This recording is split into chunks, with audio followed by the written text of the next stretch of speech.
All right, guys, what's happening? What's happening? It is Friday, January 7th, 2022.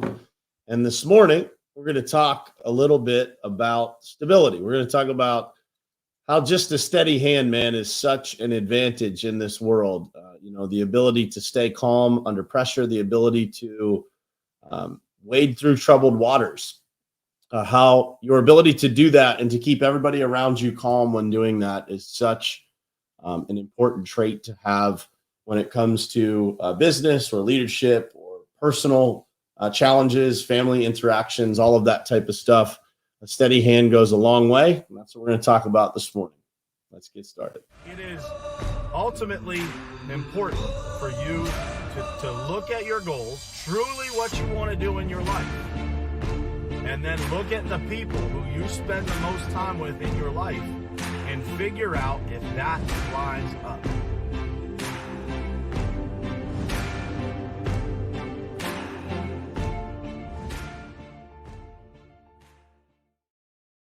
All right, guys, what's happening? Happy Friday to you. I hope you guys are ready for an awesome Friday. I hope you are, considering the fact that this is your first real official Friday of 2022 here. And so, I hope you guys are ready to put in the work today and to, make the best of this Friday. We always talk about how Fridays people take partial days or they blow off half the day. They never really play to the whistle. And so I want you guys to know how important it is for me to make sure that every single Friday is filled with activity and momentum that carries me through the weekend. So we'll start off with that. The topic for today, guys, is the steady hand wins every time. And, when we talk about the steady hand, it can be applicable to any aspect of your life, right? It can be applicable to your personal life. It can be applicable to your business life. It can be applicable to friendships, relationships, your marriage, whatever it may be.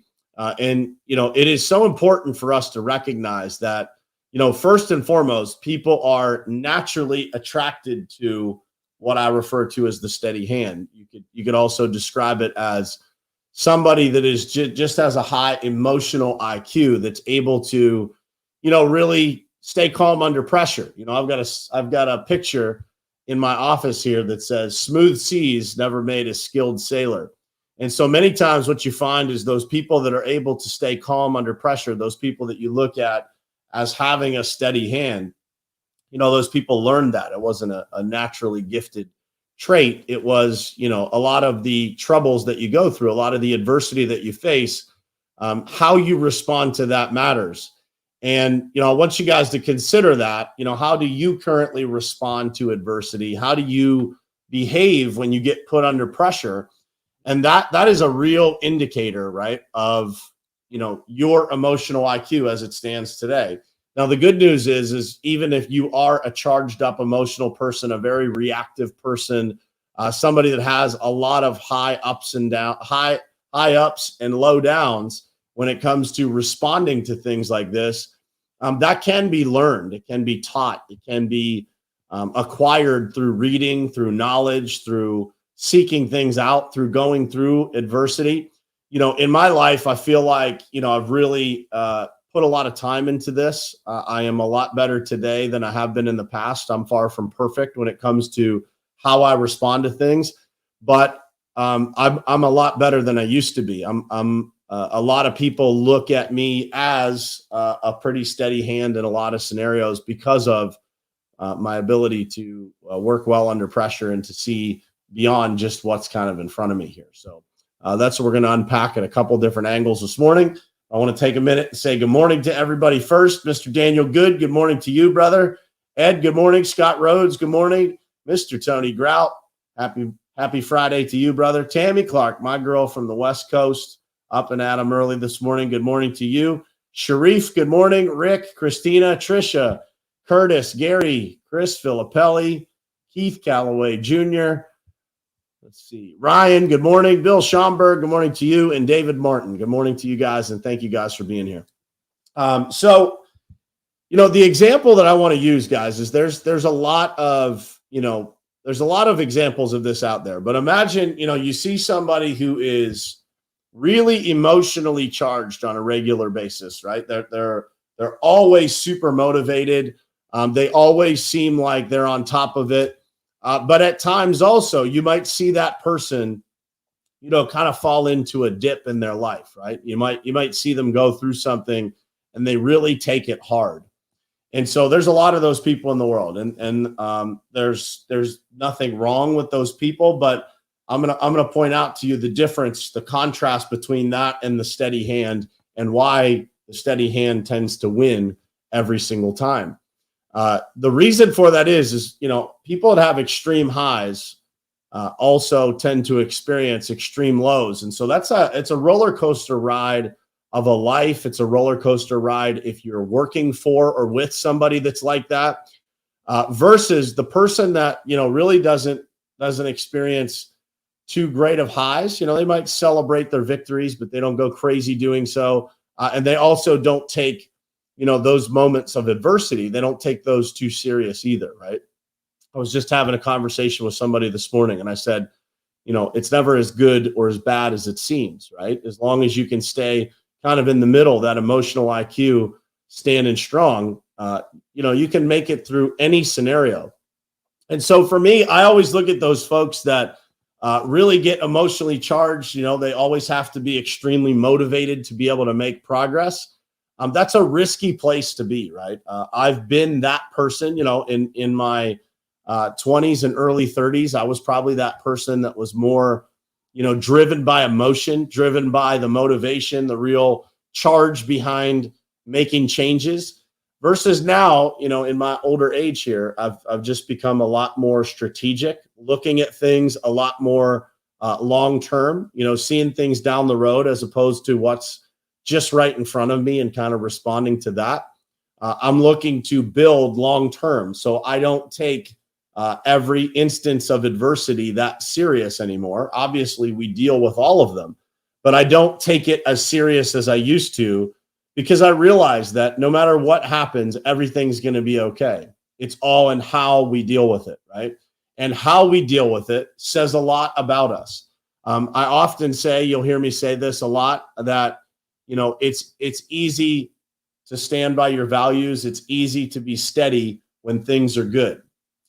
It is very difficult to be that person. Who you really become is in those moments of adversity. When that steady hand is being challenged, that's when you really find out kind of what the real number is of your emotional IQ, if you will. And so I want you to think about that in your own life right now.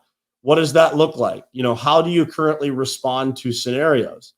If I think back to, when I first met Lori in 2010, I responded to things completely differently. There would be different conversations. They would be more emotionally charged, things like that. And so today, we just have a very calm marriage, a very open communication marriage, where if there's a challenge, we talk through it. It's not very emotional most of the time.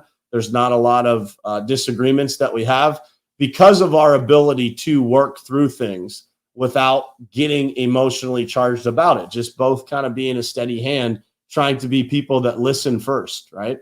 And when you are that person, when, no matter how bad things can get, people can depend on you, people are naturally attracted to that. And so you guys hear me say often that, that is one of my goals in life, is to be the steady hand for others. And I want all of you that are listening to this or watching it live, I want you to challenge yourselves to become that person as well. I have watched the evolution of a lot of people over the last handful of years in my life, in our business, in my personal life. I've watched, my growth and my ability to stay calm in those scenarios and be able to kind of talk people through scenarios. Difficult scenarios. I've watched that be able to impact others and the way that they show up, and then that cascading into their personal lives and improving those areas. And so I want to challenge you guys to think about this and how you respond to things. Do you take everything personal, or do you realize that when things are going through, when people are going through things, when things are happening in people's lives, it's normal. there's nothing abnormal about people going through challenges, people having issues going on in their life. And so our job as their leader, as their coworker, as their friend, as their husband or wife, it's to be there, to be that steady hand, to be there to listen, to be there to walk them through a different perspective, a different way to look at things. And so as we show up for people as that steady hand, we are acting out and demonstrating exactly what we want to see in the world, right? And as we establish that position as the steady hand, as a person that can be trusted, especially under pressure or duress, but it is important for us to realize that by demonstrating that, by being the example, by living out what we're talking about here this morning, everything around us will start to calm. Everything around us will start to get a little calmer. Everything around us will start to operate a little bit smoother, and everything around us will start to grow at a more rapid pace. And I share that with you because of the experience that I've had in watching that happen around me in so many instances. And the benefit that has had on me personally, just the way that I'm able to show up every day because of how calm most of the things are around me most of the time. And even when things tend to get charged up, they go back to normal a lot faster these days than they used to. There's a lot of factors that go into that. But I want you to think about how different the experience is, how differently it feels to work alongside, to be married to someone that has just that steady hand that you can depend on, that you can take your biggest problem to, your biggest challenge, your deepest feelings and emotions to, and that person will just be there for you, and they'll listen, and they'll refocus your thoughts, and they'll give you an alternative way to look at things. How safe that feels, how good that feels, and how reliable it feels to be in the presence of those people. And so that description is exactly why I always share with you guys that I aspire to be the steady hand for as many people as I can be in this world. And so when people have challenges, when they have troubles, when they have something that they want to think through or talk through, I want to be that person that people feel comfortable to reach out to. And I don't just want them to reach out to me, but to leave that conversation with a solution, with a better way to look at things, with a more energized approach to the challenges that they have. And I challenge all of you to be the same, right? To be that person that shows up for other people in a way that allows people to grow, that allows people to see that their imperfections are okay, that the things that they don't understand today or they're not aware of today, that it's okay, it's welcomed, and that there is the ability to grow through it. And when you're around those people that are going to support you, that are going to give you the perspective, that are going to show you a different way to look at things in life, those are the people you want to surround yourself with. And, you know, I aspire to be that because as my friend Joy Farley says, I like to be a friend collector. You know, I like to be a person that people just want to be around. And I believe that by being the steady hand, that is exactly what we do. We attract those people that desire to be in a stable environment, a safe environment, a place where people feel free to be able to be themselves and make the mistakes that come with being yourself, and also feel safe in the feedback that's going to come with grace and respect and all of the above. And so that's such an important piece of life for me. I hope it is for you guys. I hope that some of you this morning are listening to this and saying, you know, I'm not sure that I'm being the best that I can be when it comes to being a steady hand, being that person that shows up for others in the best way possible, and figure out what is causing that, what's restricting you from doing that, and fix it, right? Get to the bottom of it. If any of you guys feel that way and you want to talk through that stuff, please shoot me a DM and I'd be happy to give you any perspective or advice that I can give you on how to fix that. But those things that stop us, that hold us back from being the best that we could be, we have to be careful how long we allow those things to take position in our lives.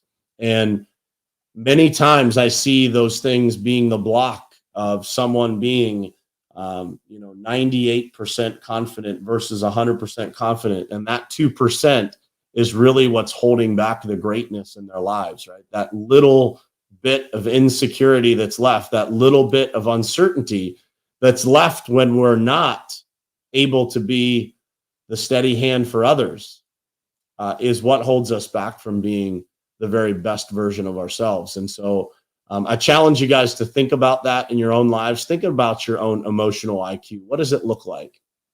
What is your default emotion? When things go wrong, where do you go to? Do you stay being calm? Do you stay being steady? Or do you react in a way that kind of charges up everybody else? And then you have to spend hours, days, or weeks in some cases unwinding that, right? And so this is such an important topic, and it's such a lacking trait, I believe, in today's world. We are sometimes attracted to those people who are really emotionally charged, and not to say that there's anything wrong with that, but just be careful about the ups and downs. When you have extreme ups and extreme downs in your life too consistently, it can create insecurity. It can expose existing insecurity. Versus when you are the steady hand, when you are just kind of consistent on all levels, it's a lot easier to show up as your best every single day. Is it possible to be too emotional on the laws because you don't really even give yourself credit on your higher days? Lows, because you don't. Yeah, man, I think you have to have balance. Great question, Chris. Is it possible to be too emotional on the lows because you don't really even give yourself credit on your higher days? And the answer is yes. You have to celebrate wins, but at the same time, you can't go, spike the ball in the end zone every single, do this elaborate touchdown dance every time you score a touchdown. If you're scoring touchdowns consistently, always blows me away when I watch NFL games, the extent that these guys go to celebrate when their team is losing, right? So, it's important to celebrate. It's important to feel good about the accomplishments that you have, but not celebrate too high, because that tends to trigger, again, when you fail, an extreme low. And so I think, to answer your question, Chris, it is very important to celebrate those victories so that you don't get too emotional on the low side. But again, the more extreme your celebration, the more extreme the low will be when things don't go your way. So very important to keep those things balanced and in perspective there, and to be the steady hand in your own life, and be the steady, and in turn be the steady hand for others. So I hope this was helpful for you guys. I hope it gave you some perspective. Being the steady hand is what I aspire to be, and I aspire to be that in some way for all of you that listen to this show.